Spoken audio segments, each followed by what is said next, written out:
हरे कृष्णा। सभी भक्तों का स्वागत है आज की चैतन्य चित्तामृत क्लास में। पहले हम मंगलाचरण करते हैं।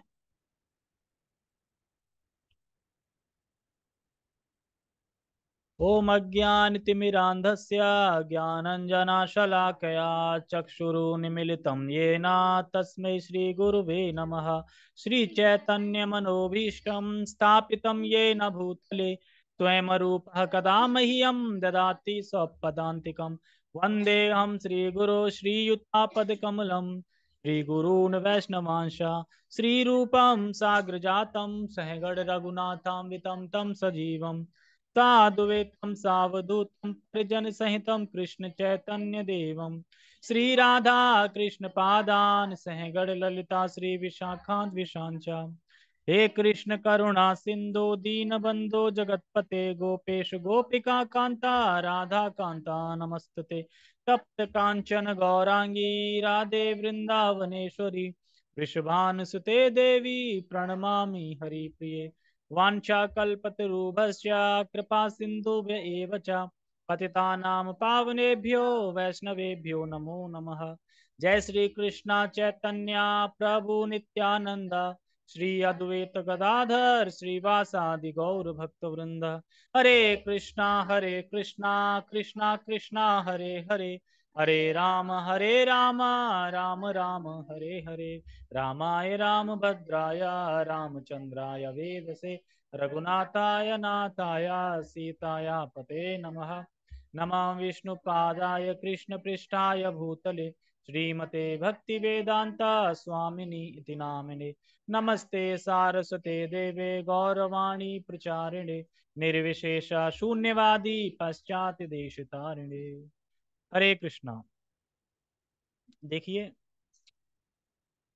हम सब लोग मंगलाचरण पढ़ते हैं डेली। और अगर मैं पूछूं कि चैतन्य महाप्रभु के जब अल्टर में आप जाते हैं और जब उनको प्रणाम करते हैं तो अभिषेक और अवधेश प्रभु छोड़ के बताओ क्या बोलते हैं। आप इस्कॉन राधा पारसारथी मंदिर गए और आपने अल्टर देखा गौर निताई का, फिर आप क्या करते हैं?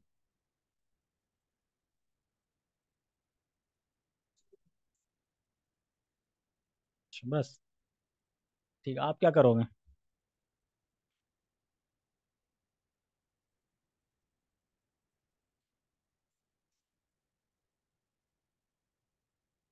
हाँ, फिर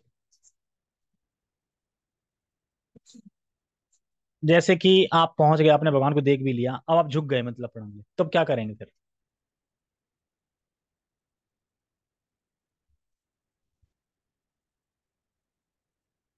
श्रीमते भक्ति वेदांत स्वामिनी ते नामने सारस्वते गौरवाणी प्रचार निर्विशेष।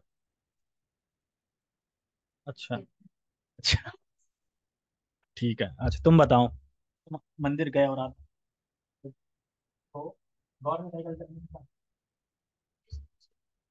जय जय श्री क्या कृष्ण। करोगी? जैसे तुमने देखा, हाँ गौर में कहीं, अब तुम प्रणाम करके झुक गए, फिर क्या करोगे? मंत्र पढ़ेंगे उनका, जय श्री कृष्ण कैसे? चैतन्य प्रोसेस। जो पढ़ोगे वो बताओ ना। बोल तो रहे हो, जय श्री कृष्ण चैतन्य प्रभु नित्यानंद श्री अद्वैत गदाधर श्रीवासादि गौर। अच्छा, ओके शिवदयाल प्रभु, आप राधा पार्थसारथी मंदिर गए और जाने के बाद आपने गौर निताई का अल्टर देखा, तो आपने अल्टर देख के फिर क्या करोगे? कृष्ण बोला। हरे कृष्ण प्रभु जी। हाँ बताइए, क्या करोगे? हम तो श्री चैतन्य महाप्रभु और नित्यानंद प्रभु को प्रणाम करेंगे। अरे वही तो पूछ रहा हूँ, आप झुक गए फिर क्या कर रहे हो? झुक के क्या करोगे? आपने देखा गौर निताई हैं, अब आप झुक गए, लेट गए, फिर क्या करोगे? और मन में प्रणाम ही करते हैं बस, और मंत्र मंत्र नहीं पढ़ते हम। मन में प्रणाम करते हो? प्रणाम ही करते हैं उनको बस। मंत्र नहीं मंत्र बोलते नहीं हमको उनका? याद ना। याद नहीं मैं है? तो किसी को नहीं बोलती। सीताराम को श्री राम आए राम। इसमें सारे मंत्र है, अपन जो मंगलाचरण कर रहे हैं उसमें गौर निताई का नहीं है, गौर निताई का अलग से बता दूंगा। इसमें पंच तत्व का है, और सीताराम का है, और राधा रानी का भी है, और कृष्ण का भी है। ठीक है, तो मैं ये सब इसलिए पूछ रहा हूँ कि ये सब आगे आपसे पूछा जाएगा। हाँ, आगे गए तो जाओ। अच्छा, कौशल प्रभु रह गए, हाँ। आप मान लो मंदिर गए, टेम्पल गए, और कोई भी टेम्पल गए, वहां पे कृष्ण है, तो आप फिर देख के जब झुक जाते हैं, लेट जाते हैं, तो क्या करते हैं फिर? हरे कृष्णा। हाँ। सबसे पहले तो प्रभुपाद का मंत्र बोलते हैं, हाँ। और अरे उसके बाद बताओ। हे कृष्ण करुणा सिंधु दीन बंधु जगतपते गोपेश गोपिका कांता राधा कांता नमस्तुते। फिर पंचतत्व का बोलते हैं और हरे कृष्णा बोलते हैं 3 बार। अच्छा, ठीक है। तो यही जो आंसर आ रहे हैं, वही आंसर हमने बताया था जब प्रभु जी ने हमसे पूछा था। हम फेल हो गए थे उसमें, कि कोई भी दीक्षा के लायक नहीं है। हम यही बोल रहे थे कि पहले प्रभुपाद जी का मंत्र बोलना है, फिर गौर निताई का, और फिर लास्ट में हरे कृष्णा। ठीक है। क्या? क्या? क्या तात्पर्य करते हैं? हाँ, भगवान को देख के फिर झुक जाते हैं, तो हम ये करते हैं। लेकिन कहने का मतलब ये है कि हमें बोल के बताना है। जैसे कि प्रभु जी ने पूछा, अच्छा, आप राधा पार्थ मंदिर पहुंच गए, गौर निताई के आप झुक गए, लेट गए, अब क्या करते हैं? तो हम क्या बताएंगे? नमो विष्णुपादाय कृष्ण पृष्ठाय भूतले श्रीमते भक्ति वेदांत स्वामिनी इति नामिने नमस्ते सारस्वती देवे गौरवाणी प्रचारणे निर्विशेष शून्यवादी पाश्चात्य देश। नमो महावदन्नाय कृष्ण प्रेम प्रदायते कृष्णाय कृष्ण चैतन्य नामिने गौरतपसे नमः। हरे कृष्ण कृष्ण कृष्ण हरे हरे, हरे राम राम राम हरे हरे। ये करते हैं, ऐसे बोलना है पूरा। हम ये भी बोल सकते हैं ना कि प्रभुपाद जी का मंत्र, फिर नमो महावदन्नाय, और फिर हरे कृष्णा मंत्र। ये प्रोसेस नहीं, फेल हो जाएंगे, दीक्षा नहीं मिलेगी। यस। कह रहा है हमें आप सबको ले जाता दीक्षा के लिए, अभी मोहन रूप प्रभु पूछते, अच्छा ठीक है, आप राधा पारसाई मंदिर में गए गौर निताई, तो क्या करते हैं? यही करते हैं, फेल, ठीक है, जाओ। नहीं होगी। प्रोसेस बताना है कि तुम झुकने के बाद क्या किया, पूरा पूरा मंत्र बताना है, मुंह से बोलना है। नहीं, पता तो था, लेकिन मैं मुंह से बस बताने, मैंने यही बताया था कि प्रभुपाद का मंत्र, फिर गौर निताई। हाँ। हाँ, कुछ पता नहीं था किसी को। अच्छा, ठीक है, तो ये शिवदयाल के लिए है कि शिवदयाल देखो, मंत्र भेज दूंगा मैं, मंत्रों को याद कर लो डेली। जब भी आप राधा पार्थसारथी मंदिर जाओ या वृंदावन धाम जाओ, कहीं भी जाओ, जब हम गौर निताई के आगे झुकेंगे, तो जो मैंने अभी बोला वो बोलना है पूरा एज इट इज। और जब हम कृष्ण बलराम के अंदर वहां पे हैं, तो कृष्ण बलराम का हमें नहीं पता है मंत्र, तो हम प्रभुपाद जी का बोलेंगे, हरे कृष्णा महामंत्र बोल देंगे। और जब हम राधा रानी यानी कृष्ण के वहां झुकेंगे, तो हे कृष्ण करुणा सिंधु है, नमो ब्रह्मांड दवाए गौ ब्रह्मांड भी है, और तप्त कांचना गौरांगी राधे वृंदावनेश्वरी, ये भी है, तीनों बोलना है, और लास्ट में हरे कृष्ण महामंत्र बोलना है। लेकिन स्टार्ट करना है प्रभुपाद जी के मंत्र से, कहीं भी झुक रहे हैं, प्रभुपाद जी के मंत्र से ही स्टार्ट करना है, ये हमेशा याद रखना है। जगन्नाथ जी का भी नहीं पता, उनका भी कुछ है। प्रभुपाद जी का तो करना ही करना है, लेकिन जब हम दीक्षित हो जाएंगे, दीक्षित के बाद पहले हम करेंगे गुरु का, फिर प्रभुपाद जी का, फिर उसके बाद सेम जैसे प्रोसेस है। ठीक है। तो इससे क्या हो जाता है? ये वैष्णव एटिकेट है, ये हमें बताया गया आचार्यों ने, हमें ऐसे करना चाहिए। क्योंकि हम अभी इतना भाव लेवल पे नहीं है कि हमें प्रणाम करने की आवश्यकता नहीं है। देखो, प्रणाम का पूर्ण होता है जब मन से मंत्र बोलते हैं। जैसे होता है ना, मैं तो बस प्रणाम करता हूँ, मंत्र नहीं बोलता। मंत्र बोलना भी जरूरी है, तभी प्रणाम पूरा माना जाता है। जैसे वैष्णव एटिकेट में पढ़ा था ना, कि मंत्र बोलते मतलब प्रणाम करते हैं तो क्या क्या अंग होने चाहिए उसमें? एक जीवा भी है ना, वाणी, तो वाणी भी होनी चाहिए। वाणी नहीं है तो मिसिंग हो जाएगी वाणी। हाँ, तो अब समझ में आ गया, ठीक है। ये पेज नंबर क्या था इसका? पेज नंबर कोई बताएगा? कहाँ पे थे हम?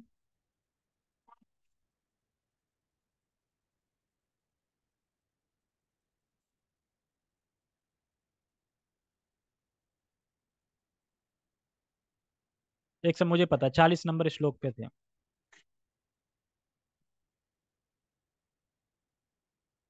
भोग का मंत्र अगर नहीं आता तो हरे कृष्णा बोल दिया करो कम से कम। और चैतन्य महाप्रभु का है ना पंच तत्व का, वो बोल के हरे कृष्णा बोल दिया करो, अगर अभी नहीं मंत्र आ रहा है तो। चिपका लो, देख के बोलो। हाँ, देख के बोलो, और जब देख लो तो फिर कर लो। ठीक है, तो हम अभी चतम चतमित पे चलते हैं। जय जय श्री चैतन्य, जया नित्यानंदा, जया द्वैत चंद्र, जया गौर भक्त वृंदा। जया जया श्री चैतन्य, जया नित्यानंदा, जया द्वैत चंद्र, जया गौर भक्त वृंदा। देखो, बात ये चल रही थी, जो चैतन्य महाप्रभु बाल लीलाएं कर रहे थे, तो सबसे पहले उन्होंने एक लीला दिखाई कि जिसमें एक ब्राह्मण आता है और भोग लगाता है, और जब भोग के लिए वो मंत्र पढ़ता है, तो चैतन्य महाप्रभु जाते हैं बालक रूप में और भोग को जूठा कर देते हैं, खा लेते हैं। तो वो हाय हाय करके चिल्लाता है, तो भगवान उसे फिर अपना दर्शन कराते हैं, बोलते हैं कि पिछले जन्म में तूने बहुत तपस्याएं की है, इसलिए तुम्हें मेरा दर्शन का लाभ प्राप्त हुआ है, लेकिन ये बात आप किसी को बताना मत। और ये भी बोलते हैं कि तुम मुझे बुला भी रहे हो, आ जाओ भोग खाओ खाओ, और जब मैं आता हूँ तो आप डांट भी रहे हो, मतलब चिल्ला भी रहे हो, हाय हाय। उसके बाद फिर एक चोर थे जो बहुत सारे गहने पहने हुए थे, चतन निमाई, और तो वो कहता है अच्छा है माल, बढ़िया ले लो।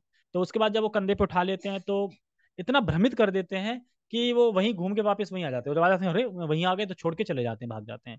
और उनके माता पिता समझते हैं कि कोई अच्छा था, अ, मतलब जो यहाँ पे छोड़ गया है, हम उसे पुरस्कार देंगे, लेकिन वो मिले नहीं क्योंकि चोर थे, भाग गए।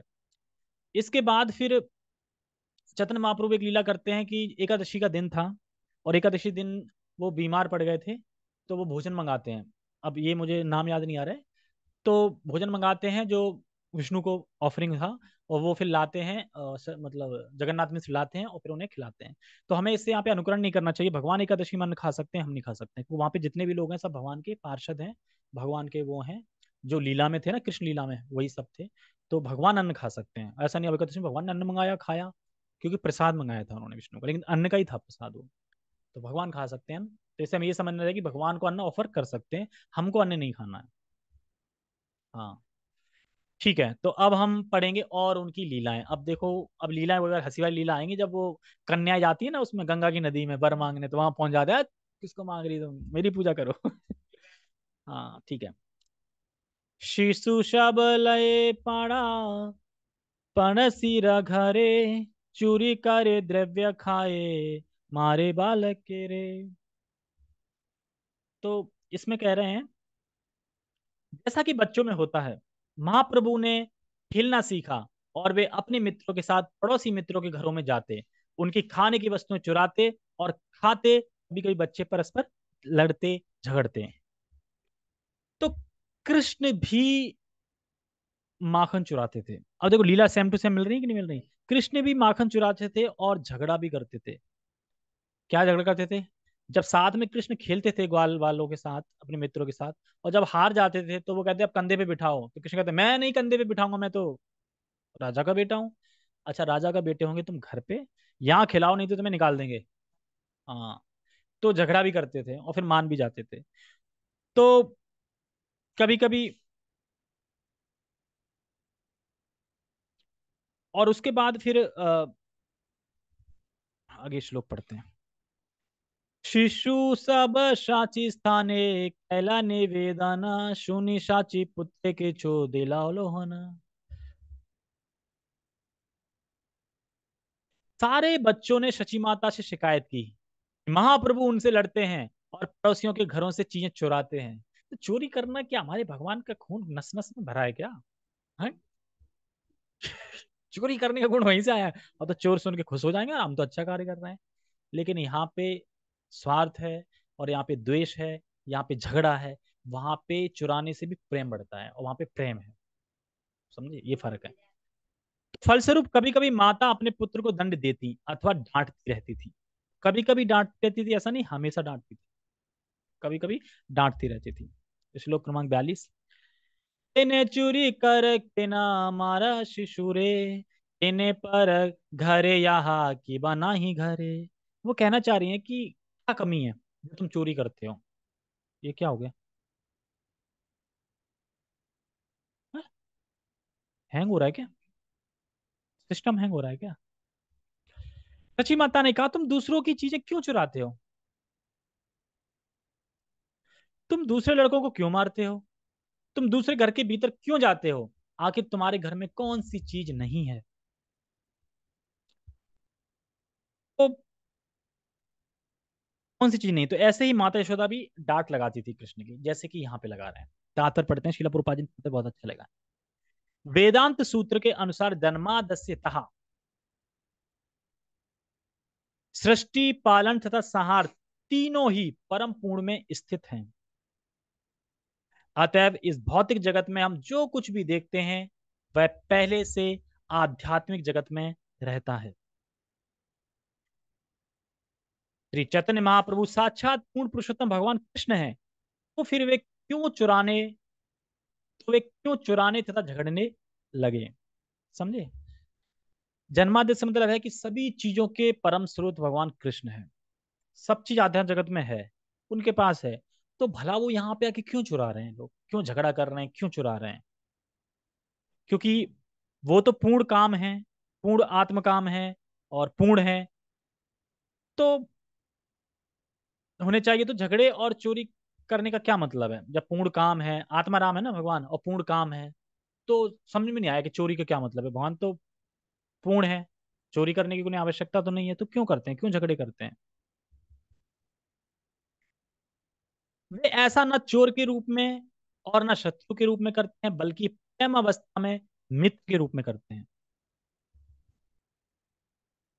मतलब कि इस जगत में अगर कोई चोरी करेगा तो झगड़ा हो जाएगा, होगा कि नहीं? अगर कोई चोरी करे पकड़ ले तो नहीं होगा झगड़ा, लाठी वाठी निकल जाएंगी चोर को मारने के लिए, और पता चला कि चोर पड़ोसी ही निकला तो आपस में दोनों घरों में झगड़ा हो जाएगा। ये होता है यहाँ पे। तो यहाँ पे झगड़ा होता है, शत्रुता की भावना भी होती है। चोरी क्यों कर रहे हैं? चोरी करने के बाद शत्रुता की भावना भी होती है यहाँ पर। यहाँ जो भी कर रहे हैं वो प्रेम बढ़ाने के लिए, यानी भगवान चोरी कर रहे हैं, झगड़ रहे हैं, वो सबसे प्रेम बढ़ रहा है। ये है गोलोक वृंदावन की स्थिति। हम वहां जाएंगे तो वहां पर अगर चोरी भी करेंगे तो उससे प्रेम बढ़ेगा। हम तो खैर नहीं करेंगे, भगवान करेंगे, हम तो उसमें सहायता करेंगे भगवान की लीलाओं में। अब जो हमारा स्वरूप होगा वहां पे जाके पता चलेगा, तो करेंगे उस पर। और क्या कह रहे हैं? वे बालक रूप में चोरी करते हैं, इसलिए नहीं उन्हें कोई कमी है, अपितु अपने बाल स्वभाव के कारण। बाल स्वभाव का मतलब समझे? बालक स्वभाव में चोरी करने का वो स्वभाव होता ही है बालक के रूप में। अब यहाँ पे हाथ उठाइए, किस किसने बचपन में चोरी करी है?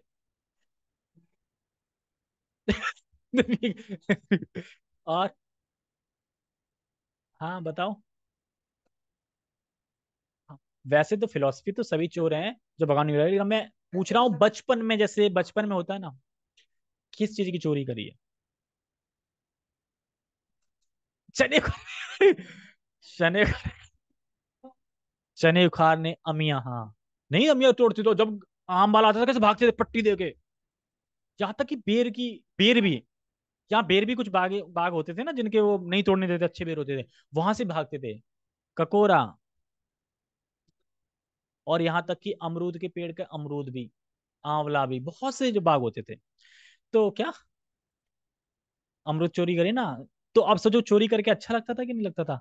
खाने में जाता था, अच्छा भी लगता था। तो वही यही कह रहे हैं, बालकों का स्वभाव ही है। यानी गोपियां कहती थी माखन ले लो, कृष्ण ले लो, माखन चाहिए ना, ले लो माखन। तो वो कहती कि क्या हमको भिखमंगी समझे हो तुम जो माखन ले ले? हम माखन तो कमाई करके ही खाएंगे। और उनकी कमाई क्या थी? चोरी करना। ये उनकी कमाई थी। तो वैसे माखन मिल मिल जाता उन्हें, गोपियां दे देती, लेकिन वैसे नहीं, चोरी करके खाएंगे, उसमें मजा है। एक बार भगवान चोरी करने गए तो घंटी लगा दी गोपियों ने, है ना, लीला आती, घंटी लगा दी। अब भगवान कृष्ण गए और उनके सखा वखा थे। अब भगवान घंटी से क्या करे, तू बजना मत, मेरी सेविका है ना, बजना मत, ध्यान रखना। हाँ हाँ, नहीं बजूंगी, नहीं, ठीक है, को खा पी लूं बाद में। और जैसे ही स्टार्ट किया बज गई। कह रहे ये क्या, और पकड़ गए, ये क्या? मैंने बोला बजना मत। कह रहे स्वामी बता, आप खाओ, यानी भोग लगे और घंटी ना बजे, बिना घंटी लगे भोग कैसे लग सकता है? ये मेरा कर्तव्य है। कह रहे "धत तेरी की", पकड़वा दिया घंटी ने। तो इस तरीके से भगवान लीलाएं करते हैं, तो उनका स्वभाव ही है, बाल स्वरूप स्वभाव ही होता है चोरी करना। लेकिन अब ये नहीं कि हम बड़े हो गए तो अब अमरूद की चोरी करेंगे। अब क्या तुम करोगे बेर की चोरी जाके? क्योंकि बाल में ही स्वभाव होता है बालक स्वरूप में, अभी नहीं होगा ये। तो ये यहाँ पे बोलना चाह रहे हैं, ठीक है। आगे कहाँ है? ठीक है। इस भौतिक जगत में भी कभी कभी छोटे बच्चे पड़ोस के घर में जाकर चोरी करते हैं, और कभी कभी लड़ भिड़ते हैं, क्योंकि किसी शत्रुता या दुर्भावना से नहीं। क्या आप लोगों को अनुभव है जो मैंने बता दिया? चना चुराना ये सब तो हो गया, ठीक है, ये सारा डिस्कस हो गया। कहाँ पे थे? कृष्ण भी अन्य बालकों की तरह अपने बचपन में ये सारे कार्य करते थे। ये तो है ना कि कृष्ण ने भी सब करा है ना, माखन चुराया ये सब, और ये भी निभाई भी कर रहे हैं, यानी सेम टू सेम कहानी चल रही है। यदि आध्यात्मिक जगत में चुराने की प्रवृत्ति और लड़ने की प्रवृत्ति ना होती तो ये सब भौतिक जगत में भी ना पाई जाती। अब समझ में आया? लड़ने की, झगड़ने की, चोरी करने की, ये सारी आध्यात्म जगत में प्रवृत्ति हैं, तभी तो यहाँ पे पाई जा रही हैं, नहीं तो पाई नहीं जाती है। तो क्या फिर स्टार्ट कर दें चोरी करना, लड़ना, झगड़ना? नहीं। शिला प्रभुपाद जी ने स्टार्ट किया था ये तात्पर्य शुरू में बोला था जन्मादस्य था, ये तो बोला था स्टार्टिंग में। यानी इस जगत में जो कुछ भी है उसके स्रोत भगवान है। तो चोरी की प्रवृत्ति भगवान से ही आ रही है, लेकिन भगवान कृष्ण में पूर्णता प्राप्त है और यहाँ पे विकृत हो जाती है, मतलब वहां पे पूर्णता है लेकिन यहाँ पे पूर्णता नहीं है। तो इसीलिए भगवान का अनुकरण नहीं कर सकते कि भगवान चोरी करते तो हम भी चोरी करें, भगवान रासलीला करते तो हम भी रासलीला करें। ऐसा नहीं कर सकते हैं, क्योंकि यहाँ पे विकृत हो जाती है ना, क्योंकि परछाई जगत है। लेकिन वहां पे है इसीलिए यहाँ पे भी है, नहीं तो होती नहीं। देखो भगवान जब छोटे थे जैसे जैसी लीलाएं करी, बच्चे भी सेम टू सेम बचपन वही लीला करते कि मुचल्ला खेलेंगे, भागेंगे, दौड़ेंगे, खेलेंगे, सब शौक लगता है ना। तो ये प्रवृत्ति कहाँ से आ रही है? अब बॉल वगैरह तो खेली थी ना। हाँ तो क्रिकेट तो फिर ये, हाँ मतलब वो वैसे खेलते थे ऐसे करके, मतलब ऐसा वाला। लेकिन यहाँ पे क्या है, यहाँ पे एडवांस हो गया ना, 11 क्रिकेट बन गए, अपग्रेड हो गया यहाँ पे। तो इस तरीके से हम समझ सकते हैं इसको, इसलिए हम भगवान का अनुकरण नहीं कर सकते और ना ही हमें करना चाहिए। ठीक है, आगे बढ़ते हैं। ठीक है, भौतिक जगत का आध्यात्मिक जगत में इतना ही अंतर है कि आध्यात्मिक जगत में मैत्री और प्रेमवश चोरी की जाती है। समझ में आ गया? आध्यात्मिक जगत में प्रेमवश और मैत्री मतलब मित्रता के रूप में चोरी की जाती है। जब गोपियां माता यशोदा से कंप्लेन करती थी, पहले लेके आती थी, तो उनका उद्देश्य क्या था कि कृष्ण में मार पड़े, ये उद्देश्य था? नहीं, क्योंकि उन्हें कृष्ण का गुणगान करने में आनंद आता था। आज पता है तुम्हारे लाला ने क्या किया, ऐसे ऐसे माखन चुराया। ये नहीं कि कृष्ण को डांट पड़े इसलिए बोल रही, आनंद आ रहा है गुणगान करने में। जैसे हम कृष्ण लीला इसलिए होते हैं, 10वां स्कंद बड़ा इंपोर्टेंट है, मतलब बहुत अच्छा है। और वो कब पढ़ सकते हैं, जब 9 स्कंद पढ़ लें तब। ठीक है, तो इसलिए 10वां स्कंद या कृष्णा बुक पढ़ सकते हैं वैसे। ठीक है, वही भी उसी की कॉपी है एक तरीके से, इस तरीके से। तो इसलिए भगवान कृष्ण की लीलाएं को कभी हमें अनुकरण नहीं करना चाहिए, ना सोचना चाहिए। ठीक है, आगे बढ़ते हैं। जबकि इस भौतिक जगत में लड़ाइयां, चोरी, शत्रुता और द्वेष के आधार पर की जाती है, इसलिए हमें समझना चाहिए कि सारे कार्य आध्यात्मिक जगत में होते हैं किंतु उनमें कोई दोष नहीं होता, जबकि भौतिक जगत में सारे कार्य दुखों से भरे होते हैं। समझ में आया? तो यहाँ पे हम नैतिकता की बात करते हैं, अच्छा बुरा, अच्छा बुरा, पर भगवान का धाम में ना अच्छा बुरा नहीं है, वहां सब अच्छा है, वहां पे सब दिव्य है, सब अच्छा है, कोई भी बुरा या वो नहीं है। ठीक है, श्लोक क्रमांक 43। चुनी क्रुद्ध हैया प्रभु घर भीतर आया, हरे यत भांड छिले फैलिला भैया भांडिया। सुनी, जब ये सुन के क्रुद्ध होकर प्रभु का भीतर आए और गुस्से में क्रोध में सारे बर्तन तोड़ फोड़ दिए। किसने? निमाई ने। जब उनको डांट पड़ी ना कि तू क्यों चोरी करता है, क्या सुन के, क्यों चोरी करता है तू, क्यों मतलब झगड़ा करता है, ये सब बोले तो उन्हें गुस्सा आ गया, क्रोध आ गया। इस प्रकार माता की डांट खाकर महाप्रभु क्रोधित होकर कमरे के भीतर चले जाते और वहां पर सारे बर्तन फोड़ फोड़ देते। क्या सुनकर? क्यों तू झगड़ा करता है, क्यों चोरी करता है, ये सब। तब शची कले करी कराइला संतोषा, लज्जित हिला प्रभु जानी निज दोषा। ये सुनकर फिर सची माता ने उन्हें गोद में बिठाया और प्रेम से समझाया कि चोरी करना गलत है, झगड़ा करना गलत है। फिर वो लज्जित हो गए भगवान कि हाँ मैंने गलती करी। तो शची माता अपने पुत्र को गोद में लेकर चुप कराती और महाप्रभु अपनी गलतियां स्वीकार करते और काफी लज्जित होते हैं। तात्पर्य, चैतन्य भागवत आदि खंड अध्याय 3 में महाप्रभु के बाल्यकाल के दोषों का सुंदर वर्णन है। दोषों का ये महाप्रभु अपने प्रभुपाद जी देख कितने स्टाइल में लगते हैं। भगवान का सुंदर ही वर्णन है लेकिन दोषों का चोरी कर रहे, झगड़ा कर रहे थे, लेकिन मतलब जो भी चीजें लीला करेंगे वो दोष है, लेकिन सुंदर वर्णन है उनका। ऐसा है ही ना कि देखो भगवान कुछ भी करें उसकी पूजा होने लगती है। रण छोड़ के भागे तो रणछोड़ मंदिर बन गया, उसकी उपासना होने लगी। और जब गोपी के चीर हरण किया, वस्त्र चुराए, तो उसके ऊपर आरती करती है, गोपी वस्त्र धर हारी करती ना, सुबह 4:30 बजे गोपी चीर वस्त्र धरण हारी, उसमें आता है। मतलब किनकी गा रहे हैं सुबह सुबह? जो चोरियों के मतलब गोपियों के वस्त्र चुराते हैं उनकी आरती कर रहे हैं, गा रहे हैं। तो ऐसा यश किसका हो सकता है? कृष्ण का ही हो सकता है, इसलिए तो कृष्ण में पूर्ण यस है। ठीक है। जिसमें यह कहा गया है कि बचपन में महाप्रभु पड़ोसी दोस्तों के घरों से खाने की चीजें चुराए करते थे। कुछ घरों से वे कुछ चुराते और पी जाते, कुछ घरों से भात चुराते और खा जाते, कभी कभी पकाने के बर्तन तोड़ डालते। यदि कुछ खाने को ना मिलता और घर में छोटे बच्चे मिलते तो उन्हें तंग करते और रुलाते। माखन तस्करी भी आता है, हाँ, माखन तस्करी भी, रुलाते मतलब क्या है, यदि यही कृष्ण करते थे, कृष्ण भी जाते थे किसी घर में चोरी करने को, कुछ नहीं मिला खाने को, कह रहा ये घर कैसा है, इसमें कुछ नहीं है खाने को, मैं आशीर्वाद देता हूँ कि इस घर में कुछ दरिद्रता बनी रहे, कुछ हो ही ना खावे को। और वहां पे कोई बालक वाले सोते तो क्या करते, उन्हें कान में पानी डाल देते और कान ऐंठ देते ऐसे, वो रोने लगते और भाग आते, कुछ नहीं मिला इस घर में। इस तरीके से तो ये बद्दुआ नहीं, बाल रूप में गुस्सा आती है, कुछ नहीं है इस घर में, दरिद्र बनी रहे इस घर में, ऐसा नहीं है, वहां पे कोई दरिद्र नहीं है। हाँ, ये भाव समझो लीला का। तो ये सब लीला हमने सुनी। और देखो यहाँ पे, देखो सची माता क्या कर रही है। सची माता ने गोद में बिठाया, किसको बिठाया गोद में, निमाई को, और उन्हें प्रेम से समझाया, और फिर जिसे समझकर निमाई लज्जित हो गए। इसमें एक चैतन्य भागवतम में लिखा है कि चरितमृत में, या जगन्नाथ के उसमें किसी ग्रंथ में लिखा है, जगन्नाथ दास बाबा हैं, उनके बारे में लिखा है। वो कहते हैं कि अब मैं वृंदावन में नहीं रहूंगा। क्यों नहीं रहोगे? अब मैं मायापुर चला जाऊंगा। भाई क्यों चले जाओगे, क्या दिक्कत है वृंदावन में, क्यों जाऊंगा वृंदावन?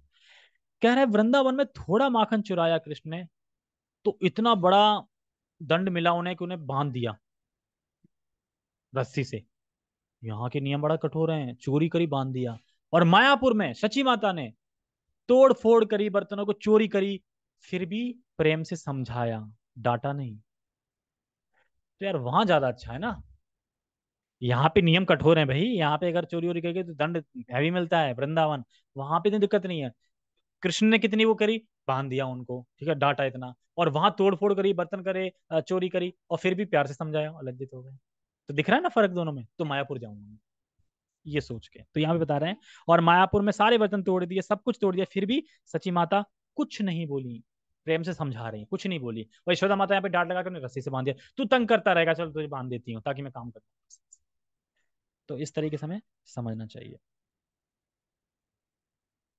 कभी कभी कोई पड़ोसी आकर सची माता से शिकायत करता, मेरा बच्चा बहुत छोटा है, तो आपका लड़का मेरे बच्चे के कानों में पानी भरकर उसे रुला देता है। इतना हास्यास्पद है। 10 मिनट वाला आ गया था क्या? हाँ आ गया। चलो अभी एक दो श्लोक और पढ़ लेते हैं। कुभु मृदु हस्ते केले, माता के ताड़ना, माता के मूर्छिता देखी करे क्रंदना। तो माता उनकी लीला कर रही है। एक बार बालक चैतन्य ने अपनी माता को अपने कोमल हाथ से मारा और उनकी माता दिखावे के लिए मूर्छित हो गई। मतलब कि थोड़ा सा मार दिया और माता भी मूर्छित हो गई। हर मूर्छित हो गई, इतना तेज मार दिया, दिखावे के लिए मूर्छित हो गई। यह देखकर चैतन्य महाप्रभु रोने लगे। अब माता मूर्छित हो गई, अब होश में नहीं, बोलने तो रोएंगे नहीं, इसलिए नारीगण कहे नारी केला देह आनी, अब सस्त है बहन तुम्हारा जननी। अब वहां पे नारीगण थी, वो कहते हैं कि देखो तुम एक नारियल लेके आओ, और उस नारियल से तुम्हारी माता स्वस्थ हो जाएंगी, तुम्हारी जननी स्वस्थ, मतलब तुम्हारी माता स्वस्थ हो जाएंगी फिर से। तो पड़ोस की स्त्रियों ने उनसे कहा, बेटा आकर कहीं से एक नारियल ले आओ, अब तुम्हारी माता स्वस्थ होंगी। अब देखो नारियल कैसे लाएंगे। बाहरे आइया आने, लेना दोई नारियला, देखिया अपूर्व हेला विस्मत सकला। मतलब क्या है, घर से बाहर गए और तुरंत ही 2 नारियल ले आए। सारी स्त्रियां ऐसा अद्भुत कार्य देखकर विस्मित हो गई। हमें बोले कि अभिषेक नारियल ले आना एक, कितनी देर लगेगी? कम से कम आधा पौना घंटा लग जाएगा, रोड पे जाओगे वहां पे आओगे, है ना। और मान लो घर पे भी रखा है तो कितनी, 5 मिनट तो तब भी लग जाएंगे। ठीक है, घर पे रखा है, जाओगे नीचे या वो है, मतलब घर पे तो था नहीं, निमाई के घर पे नहीं था, निमाई घर पे तो वहीं से थे ना, वो कहता कि निमाई लेके आओ, मतलब घर पे नहीं था, बाहर से लेके आओ। अब मैं बोलूँ बाहर से लेके आओ, मान लो कि पड़ोस के घर से भी लेके आ रहे हैं, तो 5 मिनट तो लगेंगे, लेकिन ये गए और तुरंत लेके आ गए, तो विस्मित नहीं होगी तुरंत नारियल कहाँ से आ गए एकदम दो। तो भगवान भले ही बालक के रूप में हैं, पर ऐश्वर्य भी दिखा रहे हैं। एक बात बताओ, उनकी माँ निद्रा में है, मतलब क्या पढ़ा था मैंने, कौन सा पढ़ाया था, मूर्छित है, तो उन्हें टेंशन नहीं होगी मेरी माँ, अब वो भगवान है, अब बोले नारियल लेके आओ, तो यार अब कोई साधारण इंसान होगा तो हड़बड़ ढूंढेगा, कहाँ है नारियल, ढूंढेगा ना हड़बड़ी में, तो क्या यार नारियल चाहिए यार, तो तुरंत बाहर गए, तुरंत प्रकट किए होंगे, तुरंत लेके आ गए, अरे मेरी माता के दर्शन चाहिए, तो इस तरीके से तो ये बता रहे हैं कि तुरंत 2 नारियल ले आए। तो क्या हम ला पाएंगे, नहीं ला पाएंगे, यही बता रहे हैं। प्रभु शिशु संगे स्नान करिल गंगा ते, कन्यागण आइला ताहा देवता पूजते। तो यहाँ से ये बहुत अच्छा प्रसंग है, तो हम अगले संडे लेंगे, बड़ा है, क्योंकि जो वहाँ पे जो अ, कन्याएं हैं, जो गंगा में शिशु को लेकर नहाने जाती हैं, तो वहाँ पे क्या क्या खेल खेलते हैं निमाई, वो हम कल पढ़ेंगे। हाँ हाँ, वो चैतन्य भागवतम में है, लेकिन इसमें थोड़ा संक्षिप्त में है। ओके। हरे कृष्णा। जगत गुरु श्रील प्रभुपाद की जय, चैतन्य चरितामृत की जय, निताई निताई गौर प्रेमानंदे, हरि हरि बोल, चैतन्य महाप्रभु की जय। अब कृष्ण लीलाएं कितनी अच्छी लगती है ना।